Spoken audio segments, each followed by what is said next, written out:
تو اس سے پتہ چلتا ہے کہ اچھا خواب جو ہے، جو سچا خواب ہم جسے کہتے ہیں، وہ نبوت کا 46واں حصہ ہے۔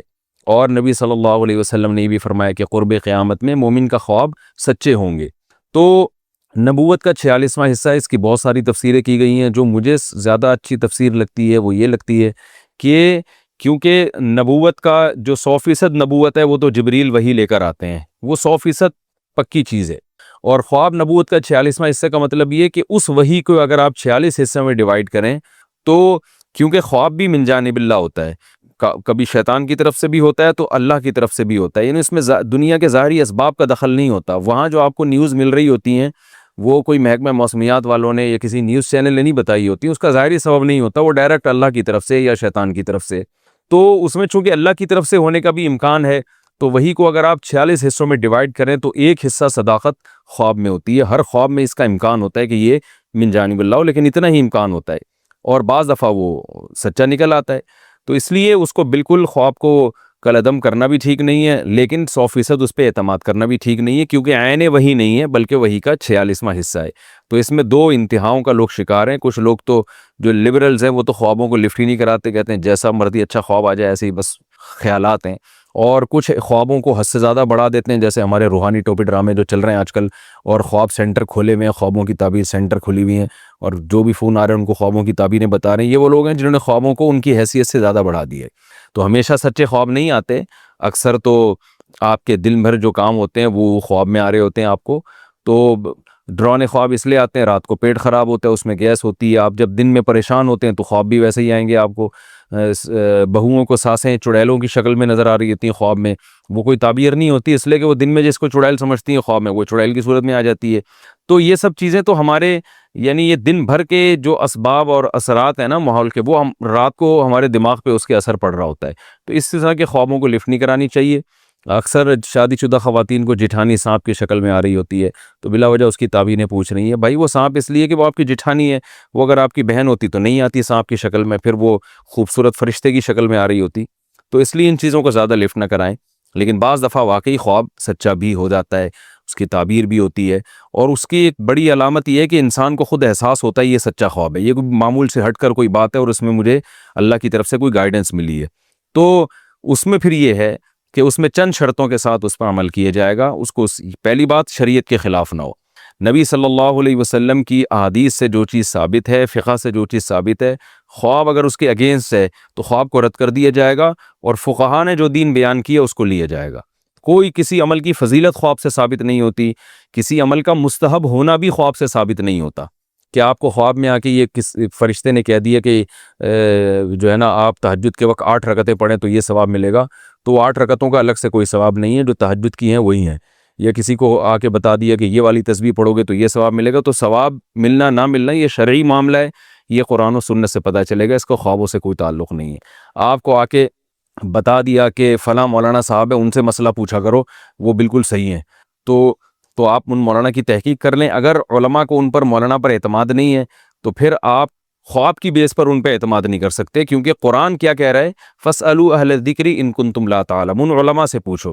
تو جب علماء کسی پر اعتماد نہیں کر رہے ہیں تو سارا دن آپ کو خواب میں بشارتیں ملتی رہیں کہ یہ بہت نیک ہے، یہ بڑے بزرگ ہیں، اس کی بزرگی پر یقین نہ کریں آپ، کیونکہ یہ علماء کے قول میں اور خواب میں جب تضاد ہو رہا ہے تو قرآن آپ کو علماء کے قول کی تقلید کا حکم دے رہا ہے۔ ایسے موقع پہ فَاسْأَلُوا أَهْلَ الذِّكْرِ، اہل علم سے رابطہ کرو۔ تو شرعی لوگ کیا کرتے ہیں، شرعی حدود سے تجاوز کرتے ہیں خوابوں کے معاملے میں، رشتے کر دیتے ہیں۔ وہ خواب آیا تو وہ لڑکا آیا تھا خواب میں کہ بالکل ایک خوبصورت فرشتے کی شکل میں، لہذا میری بیٹی کے لیے وہی مناسب ہے۔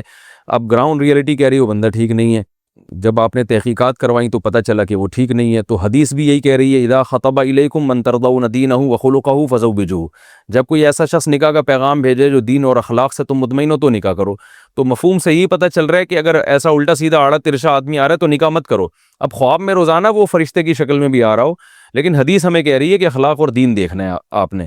تو یہ بہت زیادہ لوگوں میں نا قرآن و حدیث کے مقابلے میں خوابوں کو لا کے کھڑا کر دیا، مشاہدے کے مقابلے میں خواب کو لا کے کھڑا کر دیا۔ اب مثال کے طور پر مشاہدہ یہ کہہ رہا ہے کہ آپ فلاں جگہ سے اگر جائیں گے تو ڈاکو ہیں، لوگ آپ کو خبریں دے رہے ہیں کہ وہاں جگہ سے آپ گزریں گے تو وہاں ڈاکو کھڑے ہوئے لوٹ رہے ہیں، آپ کی آنکھ لگ گئی، خواب میں آیا کہ وہاں تو فرشتے کھڑے ہوئے ہیں، ڈاکو نہیں ہیں۔ اب آپ وہاں سے گزرو گے اس بیس پہ کہ جی مجھے خواب میں بشارتیں آ رہی ہیں، تو یہ آپ کے بیوقوف ہونے کی علامت ہوگی، کیونکہ شریعت نے ہمیں جو لوگوں کی اخبار اور لوگوں کی خبریں ان پر اعتماد کرنے کا ہمیں حکم دیا ہے۔ ہم جو حدیث میں بھی تو لوگوں کی خبر پہ اعتماد کرتے ہیں نا، تو ثقہ لوگ جب کوئی خبر دیں گے تو اس کو مانا جائے گا۔ تو یہاں یعنی خواب سے بڑھ کر جب کوئی دلیل آئے گی ہمارے پاس تو پھر اس دلیل کو فوکس کیا جائے گا، خواب کو رد کر دیا جائے گا۔ ہاں آپ کا خواب کسی دلیل سے نہیں ٹکرا رہا تو پھر اس پر عمل کرنے میں کوئی حرج نہیں ہے۔ تو اس لیے یہ سب چیزوں کا اگر خیال ہو تو پھر خواب کی ایک حیثیت ہے، ورنہ اس سے لوگ گمراہ بھی بہت ہو رہے ہیں۔ اس دونوں چیزوں کا خیال کرنے چاہیے جاگنے کے بعد۔ اچھا ایک اور چیز یہاں پر یہ بھی ہے، آپ کے اعمال اچھے نہیں ہیں، لوگوں کو خواب آ رہا ہوتا ہے میں مجھ سے اللہ خوش ہے اور میں جنت میں ٹہل رہا ہوں، تو وہ بلا وجہ خوش فہمی کا شکار ہو جاتے ہیں کہ ہمیں اللہ کی طرف سے بشارت ملی ہے۔ تو یہ خواب اللہ کی طرف سے نہیں ہے، یہ شیطان کی طرف سے ہے، کیونکہ آپ کی حرکتیں ٹھیک نہیں ہیں۔ آپ نہیں جانتے تو محلے والوں سے پوچھیں، وہ آپ کو بتا دیں گے۔ معذرت یعنی میں آپ سے میری مراد جو لوگ میرا اس وقت کے لیے نہیں سن رہے ان کی بات کر رہا ہوں، تو محلے والے بتا دیں گے، بیوی بتائے گی آپ کی اس کی حرکتیں ٹھیک نہیں ہیں، پھر بھی آپ کو خواب میں بشارتیں آ رہی ہیں، اس کا مطلب ہے کہ یہ شیطان ہے جو آپ کو بدعمل بنا رہا ہے، آپ کو تھپکیاں دے دے کے جنت دکھا رہا ہے اور اس خوش فہمی میں مبتلا کر رہا ہے کہ آپ جنت میں جائیں گے۔ تو اس سے کیا ہوگا، آپ گناہوں پر اور جری ہوں گے۔ ایک خاتون کا میرے پاس فون آیا کہ میرا بھائی کا انتقال ہو گیا، میں جنت میں ٹہلتے ہوئے دیکھ رہی ہوں۔ میں نے کہا کہ وہ نماز پڑھتا تھا، کہ نہیں نماز تو کبھی نہیں پڑھی اس نے۔ تو میں نے کہا پھر یہ جنت میں ٹہلنے والے خوابوں پہ بالکل اعتماد نہ کریں۔ بے نمازی کے لیے جو قرآن کہہ رہا ہے وہ تو جہنم کی آگ ہے، تو بس بھائی کے لیے رو رو کے دعا کریں۔ یہ شیطان نے آپ کو خواب اس لیے دکھایا ہے کہ آپ بھائی کے لیے پھر توبہ نہ کریں آپ، کیونکہ آپ کو پتا تھا بے نمازی ہے، تو بے نمازی کے لیے لوگ تو پھر زیادہ دعا کریں گے نا بہنیں کہ اللہ پتہ نہیں کیا سزا ہوگی، تو زیادہ روئیں گے۔ اب خواب آ گیا جنت میں ٹہل رہا ہے، تو اب آپ نے اس کے لیے دعا نہیں مانگنی، اس لیے کہ یار وہ تو چلو جنت میں چلا گیا، اب کیا دعا رہ گئی۔ تو شیطان چاہ رہا ہے کہ وہ پیچھے جو لوگ دعا مانگتے تھے نا وہ بھی نہ مانگے۔ تو یہ پہلے عمل ہے، بعد میں یہ ساری چیزیں۔ تو ہاں آپ کے نیک اعمال ہیں، اچھے اعمال ہیں، گناہوں سے بچنے کی توفیق مل رہی ہے آپ کو ماشاءاللہ، اور جو ہے آپ دین پہ مضبوطی سے قائم ہیں، پھر خواب میں اگر خوشخبری مل رہی ہے جنت کی تو پھر یہ اللہ کی طرف سے یقیناً تسلی ہے، کیونکہ یہ خواب دلیل شرعی سے ٹکرا نہیں رہا ہے، بلکہ دلیل شرعی اس خواب کی اور تائید کر رہی ہے۔ پھر اس خواب کو جو ہے نا ایک تسلی کے طور پر بیان بھی کیا جا سکتا ہے اور تسلی بھی ہو سکتی ہے، الحمدللہ بھئی اللہ کی طرف سے خوشخبری مل رہی ہے۔ اسی طرح آپ کے اعمال بہت اچھے ہیں، آپ شریعت پہ مکمل چل رہے ہیں، اپنی طرف سے جتنی کوششیں کر رہے ہیں، خواب میں آپ جہنم کی آگ میں جل رہے ہیں، تو بھی مایوسی کی ضرورت نہیں ہے۔ یہ شیطان ہے جو آپ کو عمل سے ہٹا رہا ہے، مایوس کر رہا ہے، کیونکہ اللہ نے کہا جس کا عمل اچھا ہوگا اس کو جنت میں لے کے جاؤں گا۔ تو اس لیے پہلے عمل بعد میں یہ خواب، یہ پوری۔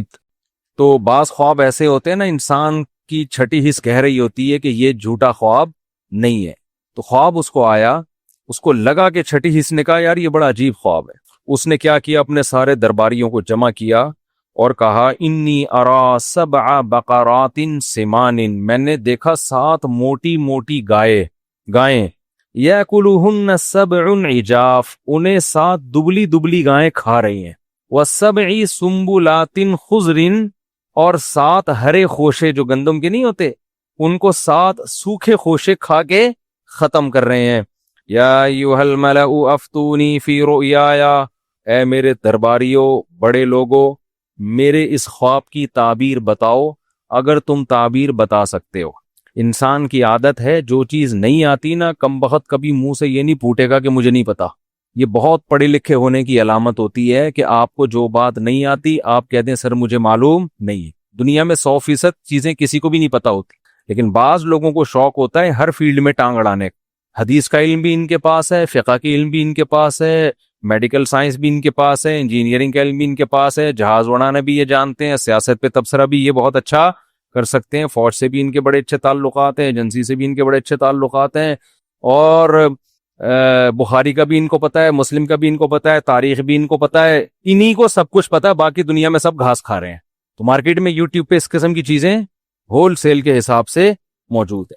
تو یہ جو درباری تھے نا بادشاہ کے محل میں، ان کو چاہیے تھا بول دیتے ایکسکیوز می سر، ہمیں اس کی تعبیر معلوم بولو نہیں ہے، بول دیتے سر پتہ نہیں کیا تعبیر ہے۔ لیکن کیا جب مجھے ایک دفعہ نا 2 سال پہلے ہمارے کسی دوست نے تعبیر پوچھی، میں تو تعبیریں بتاتا نہیں، ٹائم ہی نہیں ہے ہمارے پاس بھائی، اب وہ چپک گئے کہ یار مجھے تعبیر بتاؤ تعبیر بتاؤ۔ میں نے کہا بھائی میرا دماغ نہیں ہے ابھی، میں کدھر بیٹھ کے سوچوں کیا تعبیر ہے اس کی، ہمیں اپنے پتہ نہیں کتنے خواب آ رہے ہوتے ہیں، لیکن وہ تھے بھی بہت قریبی، پیچھے پڑ گئے۔ پھر میں نے سوچنا شروع کیا، مجھے کوئی تعبیر کھوپڑی میں نہیں آئی۔ میں نے ان کو کہہ دیا بھائی مجھے اس کی تعبیر معلوم نہیں ہے، کسی اور سے پوچھو. ایک شعر سناؤں ذرا غور سے سنو, آگے آتا نہیں کسی اور سے سنو. ٹھیک ہے نا, یہ والا شعر ہم نے ان کو سنا دیا. وہ پھر چپک گئے, نہیں جی مجھے تعبیر بتاؤ. اب پتہ نہیں خواب کیا تھا, اللہ کی قدرت کے میں ایک دن چائے پی رہا ہوں اور مجھے اس خواب کی تعبیر دماغ میں آ گئی, اور ایسی خاندانی آئی کہ بالکل جو بھی سنتا وہ کہتا ہے یار ہٹو بچوں تعبیر ہے. تو میں نے ان کو خواب کی تعبیر بتائی اور وہ ان کے حالات پر بالکل فٹ آ رہی تھی. تو بعض دفعہ انسان کے دماغ میں اللہ تعبیر ڈال دیتے ہیں, بعض دفعہ تعبیر نہیں ڈال. اکثر میں خواب بتاتا ہوں نا, ایک خاتون نے مجھے کہا کہ میں نے اپنے شوہر کو دیکھا گندے کپڑوں میں, گندے لباس میں. وہ خاتون اپنے شوہر کے خلاف یہ خواب مجھے سنانا چاہ رہی تھی کہ شوہر گندے کپڑوں میں, اس کا مطلب بندہ میلا ہے. یہ بندہ کیا ہے, کہتے ہیں نا میلا, اور اس کے بچے بھی ہوتے ہیں, لوگ کہتے ہیں میلے کا وہ اس کے ابا کو لوگ کہتے ہیں میلے کا باپ آ رہا ہے. ٹھیک ہے نا. تو میں نے اس خاتون سے کہا کہ مجھے اس کی تعبیر یہ معلوم ہوتی ہے کہ آپ ٹھیک نہیں ہو. وجہ اس کی ہے کہ شوہر کا لباس میلا, تو شوہر کا لباس تو بیوی ہے. قرآن کہتا ہے نا ہن لباس لکم وانتم لباس لہن, بیوی کا لباس شوہر ہے اور شوہر کا لباس کیا ہے, بیوی. تو اللہ نے آپ کو تنبیہ کی ہے کہ آپ ٹھیک ہو جاؤ. تو وہ پھر جب ان کی حالات سامنے آئے نا تو پتہ چلا کہ واقعی عورت کا سلوک شوہر کے ساتھ ٹھیک نہیں تھا. بعض دفعہ اس کے برعکس بھی ہوتا ہے, میاں ٹھیک نہیں ہوتا, لیکن کبھی ایسا بھی ہو جاتا ہے, کہیں کہیں چیدہ چیدہ ایسے واقعات بھی مل جاتے ہیں کہ کہیں خاتون کا سلوک ٹھیک نہیں ہوتا. تو خواب کی تعبیر بعض دفعہ ذہن میں آتی ہے, بعض دفعہ نہیں آتی. جب نہیں آئے انسان بول دے بھائی مجھے معلوم نہیں, لیکن ان کو یہ توفیق نہیں ہوئی کہ منہ سے پھوٹ دیں کہ ہمیں معلوم نہیں ہے. ظاہر ہے بےزتی ہو جائے گی, تو بادشاہ کہے گا تم پھر ہو کیا, اتنے بڑے فنٹر کیوں بنے ہوئے ہو. تو جواب میں کہنے لگے اغواص و احلام, بادشاہ سلامت یہ خواب نہیں ہے, پراگندہ خیالات ہیں. دن بھر حکومت کے کاموں میں آپ مصروف رہتے ہیں, بغاوتوں کو کچلنا, سلطنت کی حدود کو, ظاہر ہے ٹینشن میں آدمی کو جیسے ساس سانپ کی شکل میں اور جٹھانی چھپکلی کی شکل میں آ سکتی ہے, تو آپ کو بھی موٹی پتلی گائیں خواب میں کیا ہو رہی ہیں, آ رہی ہیں. وما نحن بتأویل الاحلام بعالمین, اور اس قسم کے جو الٹے الٹے خواب ہوتے ہیں نا, ان کی تعبیریں ہم نہیں جانتے. یہ تو خواب ہی نہیں ہے, تو وہیں دماغ میں الٹ پٹانگ خیالات تھے جو گائے اور بھیڑ بن کے آ گئے. یہ والے خوابوں کی تعبیر ہم نہیں جانتے. وہ خاندانی خواب ہو تو سنائیں, ہم تعبیر بھی بتائیں. وقال الذین نجا منہما, جس کو نجات ملی تھی نا, جو بادشاہ کو شراب پلانے پر مامور تھا, اس کو ایک دم یاد آیا, ارے خواب کی تعبیر تو یوسف نے بتائی تھی اور بڑی صحیح تعبیر نکلی تھی. فوراً نمبر بنانے کے لیے بادشاہ سے کہنے لگا انا انبئکم بتأویلہ فارسلون, میں بتاؤں گا تعبیر, مجھے ایک بندہ معلوم ہے, اس کے پاس مجھے بھیجو. حالانکہ اب تک وہ بندہ اس کو یاد نہیں تھا, اب اپنا مفاد ہے نا تو بندہ بھی یاد آ گیا. پھر کیا کہتا ہے, یوسف ایھا الصدیق, یوسف اے دوست. بھائی اتنی گہری دوستی تھی تو بندے کو بھول کیوں گئے. مفاد میں انسان القاب بھی لگاتا ہے اور یاد بھی رکھتا ہے, جہاں مفاد ختم بھول جاتا ہے. یوسف ایھا الصدیق, یوسف اے میرے دوست, افتینا فی سبع بقرات سمان, ذرا فتویٰ دیں ہمیں, ذرا مسئلہ بتائیں, ذرا تعبیر بتائیں. 7 موٹی موٹی گائیں ہیں جو 7 دبلی گایوں کو کھا رہی ہیں, اور 7 ہرے خوشے سوکھے خوشوں کو کھا رہے ہیں.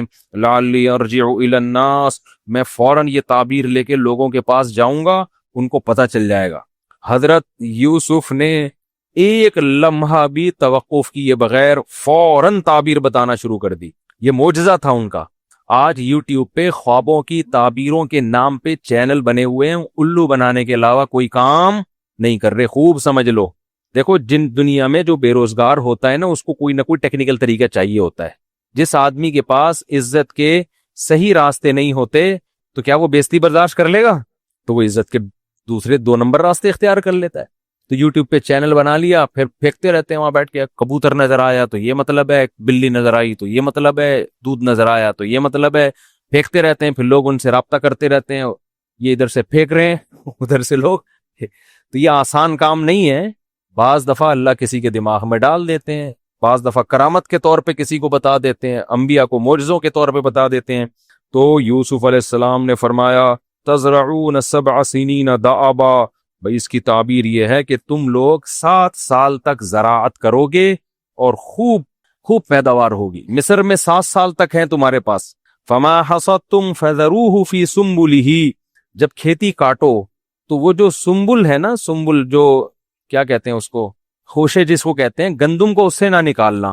وجہ کیا ہے کہ اگلے 7 سال تک اسی گندم کو استعمال کرنا ہے تم نے، یعنی اسٹور کرو ابھی سے اگلے 7 سالوں کے لیے. یہ حضرت یوسف علیہ السلام نے ایسا کام مصر کو بتا دیا کہ قحط پوری دنیا میں پڑا تھا. پوری دنیا کو پتا چل گیا کہ مصر والوں نے ایڈوانس میں 7 سال کا راشن جمع کر کے رکھا ہوا ہے. یعنی اس خواب کی وجہ سے نا بہت بڑی تباہی سے مصر کو بھی بچایا اور باقی دنیا کو بھی. اور مصر کی جو گورنمنٹ تھی وہ معاشی لحاظ سے بہت اسٹیبل ہو گئی. وجہ اس کی یہ ہے کہ جب چینی مارکیٹ سے شارٹ ہو تو جس کے پاس چینی ہوگی وہ مالدار بنے گا کہ نہیں بنے گا. تو یوسف علیہ السلام نے ان کو بتایا بھائی 7 سال تک تمہارے پاس پیداوار کو کھانے کا اور جمع کرنے کا آپشن ہے. تھوڑا تھوڑا کھاتے رہو اور باقی اسٹور کرو. اسٹور کرنے کا طریقہ یہی تھا کہ بھائی اس کو نکالو نہیں ورنہ وہ کیڑا لگ جائے گا اس میں. تو اگلے 7 سال کے لیے اس کو اسٹور کر لو. اور پھر کیا ہے، ثم یاتی من بعد ذلک 7 شداد یاکل ما قدمتم لہن، اس کے بعد 7 سال بہت سخت آئیں گے قحط کے. جو کچھ تم نے جمع کیا ہوگا وہ 7 سال اس کو کیا کر دیں گے، کھا پی کے ختم. الا قلیلا مما تحسنون، سوائے اس کے جو تم نے بچا کے رکھ لیا پہلے سے مینجمنٹ کے تحت. اس سے ہمیں یہ بھی پتہ چلتا ہے کہ مستقبل کی پہلے سے پلاننگ کرنا یہ توکل کے خلاف. بول لو نا کیا ہو گیا یار، نہیں ہے. لوگ کہتے ہیں نہیں پہلے سے پلاننگ نہیں کرتی، کھاؤ پیو اڑا دو پھینک دو، ادھر دعوتیں کرتی ہے، جتنا پیسہ آیا ادھر بانٹ بوڑھ کے اس کے بعد اگلے دن لوگوں سے قرضہ مانگتے. پان گٹکے کے پیسے بھی نہیں ہوتے اگلے دن اس کے پاس. اسی لیے قرآن نے کہا کہ نہ اپنا ہاتھ اتنا پھیلاؤ کہ کل بھیک مانگنی پڑے، اور نہ اتنا تنگ کر دو کہ کنجوس لوگ کہنا شروع کر دیں تمہیں. اس لیے اعتدال والا راستہ. تو یوسف علیہ السلام نے کیا کیا بھائی، ان کو یہ بتایا. قال الملک اتونی بھی، بادشاہ بڑا خوش ہوا. بادشاہ کو تھا کہ اگر یہ واقعی 7 سال بعد قحط پڑ جاتا ہے تو یہ تو بڑا یعنی زبردست شخص ہے یہ. تو بادشاہ نے کہا کہ اس کو لے کر آؤ یوسف کو. پہلے بھی بادشاہ کو پتا تھا کہ میری بیوی نے کس قدر ورغلانے کی کوشش کی، مگر یہ پاک دامن نوجوان اس نے برائی کی طرف نہیں گیا. اس سے پہلے ہی بڑا متاثر تھا یوسف علیہ السلام کی صلاحیت پر. لیکن جب تعبیر بتائیے بادشاہ نے کہا کہ لے کر آؤ. تو قرآن کہہ رہے فلما جاءہ الرسول، جب قاصد آیا نا کہ چلو جی آپ کی رہائی کا فیصلہ ہوا ہے، بادشاہ نے آپ کو بلایا ہے. قال ارجع، یوسف علیہ السلام نے کہا نہ ارجع الی ربک، بادشاہ کے پاس جاؤ. فاسألہ، اور بادشاہ سے پوچھو ما بال النسوۃ اللاتی قطعن ایدیہن، جن عورتوں نے مجھے دیکھ کر اپنے ہاتھ کاٹ ڈالے تھے ان سے پہلے میری صفائی کی بات کرو. پہلے پوچھو غلطی پر کون تھا، میں تھا یا وہ تھی؟ کیا میں نے کسی کو برائی سے کسی کی طرف دیکھا؟ پہلے میری یہ پوزیشن واضح ہونی چاہیے، کیونکہ لوگ میں کنفیوژن تو ہو گئی تھی نا. کچھ کہہ رہا تھا یہ صحیح ہے، کچھ کہہ رہا تھا وہ صحیح ہے. تو یوسف علیہ السلام کو یہ بات معلوم تھی کہ میں اللہ کا پیغمبر ہوں، میں نے دعوت کا کام کرنا ہے. اگر میرے کردار مشکوک ہو گیا تو لوگ میری بات نہیں سنیں گے. یہاں بھی دیکھیں ویژن کو ترجیح دی جا رہی ہے رہائی پر. نہیں آئی بات سمجھ میں؟ حالانکہ اس کا خطرہ تھا کہ بادشاہ بول دے جاؤ پھر میں رہائی نہیں کر رہا. یہ تو اسی بات کو لے کے بیٹھے ہوئے ابھی تک، میں کیا اپنی بیوی کی بدنامی کروں میں لوگوں کے سامنے؟ سمجھ میں نہیں آ رہی یار بات. کہہ سکتا تھا نا بادشاہ کہ بھئی واپس جاؤ پھر وہیں رہ لو، ہم تو نہیں، بس کنفیوژن میں ہی رہنے دو تاکہ میری عزت رہے. یوسف علیہ السلام کو پتا تھا کہ بھئی میں نے دین کی دعوت دینی ہے، میں یہ سب کچھ دنیا کے لیے نہیں کر رہا. تو میرے کردار پہ اگر انگلی اٹھے گی تو میری دعوت میں جان نہیں رہے گی. اس لیے یوسف علیہ السلام نے فرمایا جاؤ جاؤ جاؤ، پہلے جا کے بولو میری برات کا اعلان کرے. پہلے عورتیں بتائیں جمع ہو کے کہ یوسف صحیح تھے، ہم کیا تھے، ہم غلط تھے.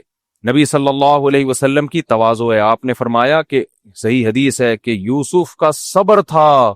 حدیث کا مفہوم ہے کہ جیل سے قیدی بلانے کے لیے آیا اور نہیں گئے. آپ صلی اللہ علیہ وسلم نے فرمایا میں اگر ہوتا تو چلا جاتا. یہ تواضع تھی نبی صلی اللہ علیہ وسلم کی کہ یعنی ایسے موقع پہ ہر آدمی یہی کرتا ہے، بھائی پہلے جیل سے نکلو، یہ چیزیں بعد میں نمٹاتے رہیں گے بیٹھ کے، کون صحیح تھا کون غلط تھا. لیکن یوسف علیہ السلام کو یہ خطرہ تھا کہ بعد میں ہو سکتا ہے بادشاہ اس کو زیادہ ویلیو نہ دے. جب رہائی ہو گئی، تعبیر بتا دی، کہہ گیا بس پھر نہیں، ابھی تو میں بادشاہ کی ضرورت ہوں، ابھی جو کام کروا سکتے ہو کروا لو. اس سے خوب سمجھ لو، بہت اہم پوائنٹ کی بات ہے نوٹ کرنے کی. کچھ علماء حکومت سے ملتے ہیں اپنے فائدے کے لیے، کچھ ملتے ہیں قوم کے فائدے کے لیے. تو دونوں طرح کے علماء میں فرق کرنا ضروری ہے. ہم ہر طرح کے عالم پر تہمت لگا دیتے ہیں کہ یہ سرکاری ملا ہے، یہ آرمی کے آفیسر سے مل رہا ہے، یہ وزیر اعظم سے مل رہا ہے، یہ صدر سے مل رہا ہے. یوسف علیہ السلام بھی تو بادشاہ سے مل رہے تھے نا جا کے. بادشاہ نے جب بلایا محل میں، یوسف علیہ السلام کیسے جا، میں کوئی سرکاری لوگوں سے تھوڑی ملتا ہوں، مجھے رہا کرو، بس چھوڑ دو، تعبیر بتانی تھی بتا دی، چلو.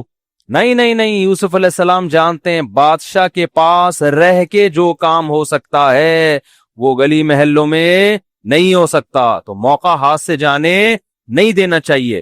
تو اس لیے کسی عالم کو اگر کوئی حاکم دعوت دے، بلائے، اور وہ عالم سمجھتے ہیں کہ اس سے تعلقات سے ملک کو فائدہ ہوگا، تو ایسا عالم اگر اس حاکم کے پاس نہیں جاتا تو گناہ کا خطرہ ہے.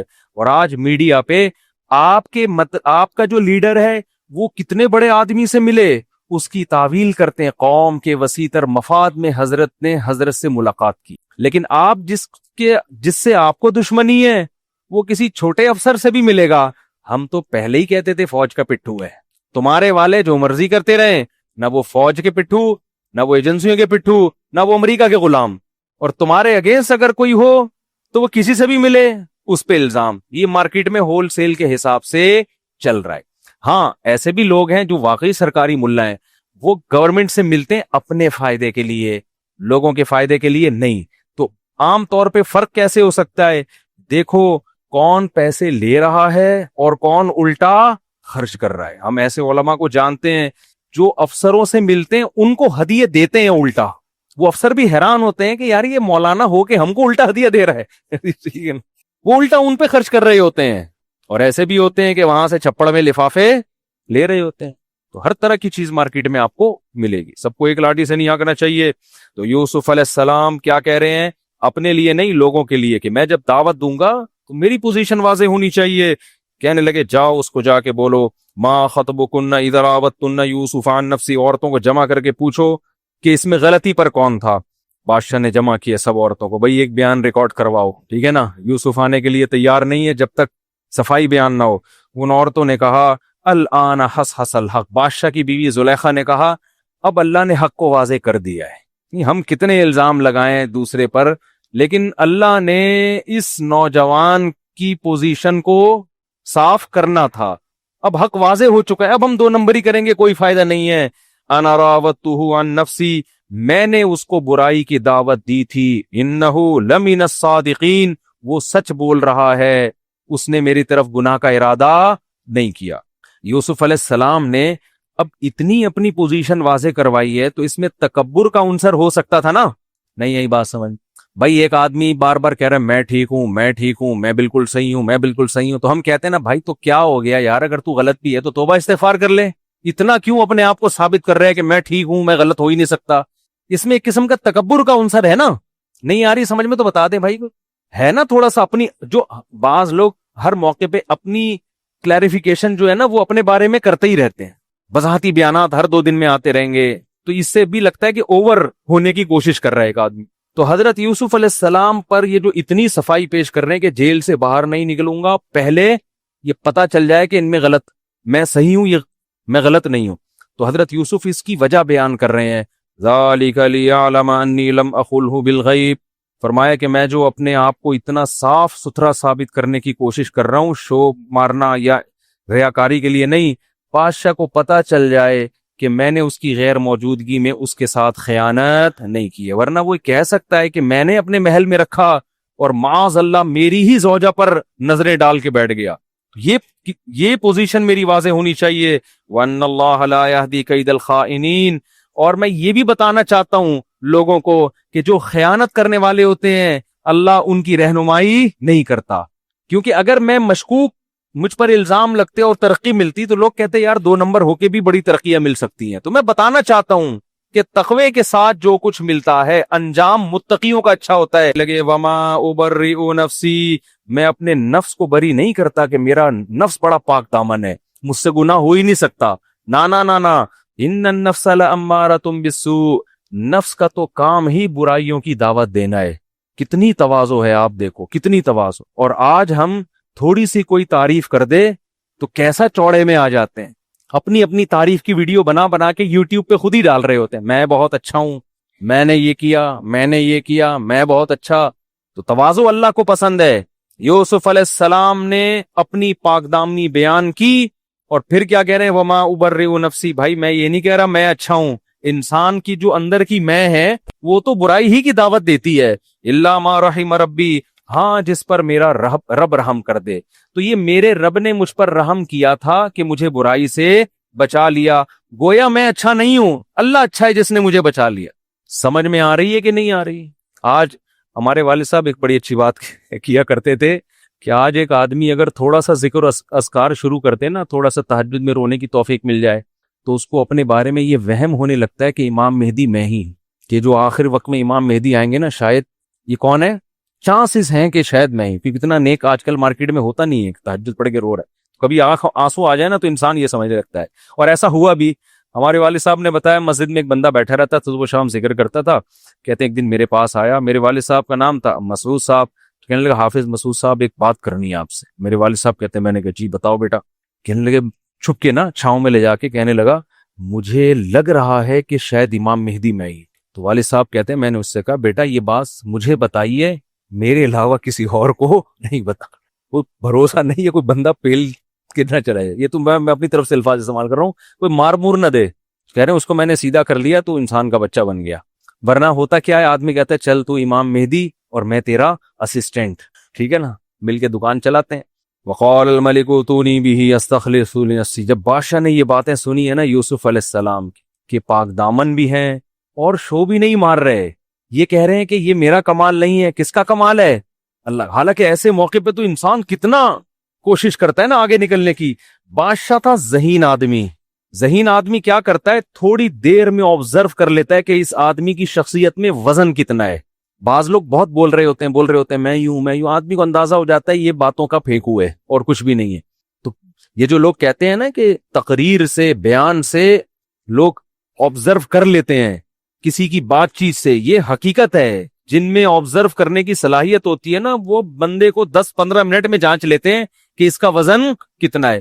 بادشاہ کو اندازہ ہو گیا بھائی یہ معمولی نہیں ہے، یہ بہت زیادہ اچھے اخلاق کے حامل ہیں اور بڑے ذہین ہیں. لہذا بادشاہ نے کہا صرف رہائی نہیں ملے گی، ایتونی بھی، ان کو لے کر آؤ، استخلصہ لنفسی، میں ان کو اپنا مشیر خاص بناؤں گا. یہ میں نے جو مستنڈے بٹھائے ہوئے ہیں نا مشورے کے لیے، جن کو خواب کی تعبیر آتی نہیں ہے اور بول رہے ہیں کہ الٹی باتیں ہمیں نہیں پتا، یہ مستنڈے مارکیٹ سے کیا ہوں گے، اب یہ مروائیں گے مجھے. ٹھیک ہے یہ بھی رہیں گے وزیر، ان کو عہدے رہیں گے، لیکن جو میرا خاص مشیر ہوگا وہ کون ہوگا؟ وہ یوسف ہوگا. مجھے ایسے لوگ چاہیے. تو فلما کلمہ، جب یوسف کو بلایا علیہ السلام کو اور بادشاہ نے مزید کلام کیا، بات چیت کی، اور بادشاہ کے دل میں آپ کی قدر بڑھی اور کہا انک الیوم لدینا مکین امین، آپ میرے مشیر خاص ہی نہیں ہیں بلکہ آپ کو میرے پاس ایک زبردست ٹھکانہ ملے گا اور میں اب آپ پر اعتماد کروں گا. حکومتی معاملات میں کیا کروں گا، آپ امین بھی ہیں میرے. دیکھو حضرت یوسف علیہ السلام نے اس موقع پہ نہیں کہا کہ بادشاہوں کے ٹکڑوں کے محتاج نہیں ہیں ہم، آپ مجھے خانقاہ بنا کے دے دو میں وہاں اللہ اللہ کیا کروں گا. یہ اور بادشاہ بھی کافر کے بچے، تو اپنی شکل تو دیکھ. ایسے کہہ سکتے تھے نا، تو بت پرست آدمی ہے، پوری قوم کو بت پرستی پہ ڈالا ہوا ہے. کافر جو نہ مانے، جو تجھے کافر نہ مانے وہ بھی کافر، اور بتوں کی عبادت کرتا ہے بیٹھ کے اور باتیں کر رہا ہے. کچھ بھی نہیں بھائی، گراؤنڈ ریئلٹی کے حساب. یہ تو ویسے بھی کسی عام کافر کو بھی بولیں گے تو دین کے قریب آنے کے بجائے کیا ہو جائے گا، دور ہو جائے گا. تو ہر جگہ کا ایک مقام ہے. یوسف علیہ السلام کو جب اس نے کہا کہ آپ کے پاس آج، آپ کے لیے ہمارے پاس آج سے بہت اچھا ٹھکانہ. شکر ہے ہم لوگ اس وقت مصر میں نہیں تھے، ورنہ کوئی بھروسہ نہیں ہے معاذ اللہ یوسف علیہ السلام کو بھی نہیں چھوڑنا تھا. قوم نے الزامات لگانے تھے، کافر بادشاہ سے مل رہے ہیں، کافر بادشاہ بلا رہے تو جا کے بیٹھ رہے ہیں، کافر بادشاہ عہدے دے رہے ہیں تو قبول کر رہے ہیں. تو اپنے آپ کو نہ سوچیں ہم کدھر کو جا رہے ہیں.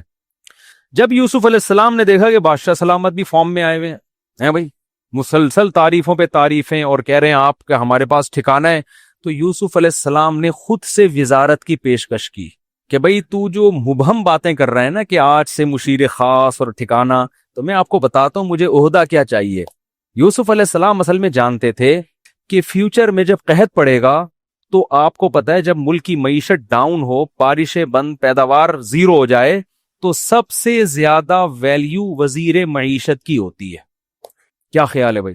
بادشاہ کی بھی پھر ویلیو نہیں رہتی. لوگ دیکھتے ہیں کہ جو وزیر معیشت کا وزیر ہے وہ اب ملک کو بچاتا کیسے ہے، وہ بجٹ کیا نکالتا ہے، بجٹ کیا اناؤنس کرتا ہے، کتنا اسٹور کرنا ہے، کتنا ایکسپورٹ کرنا ہے، اور جو ایکسپورٹ ہوگا اس کی ویلیو کیا ہوگی.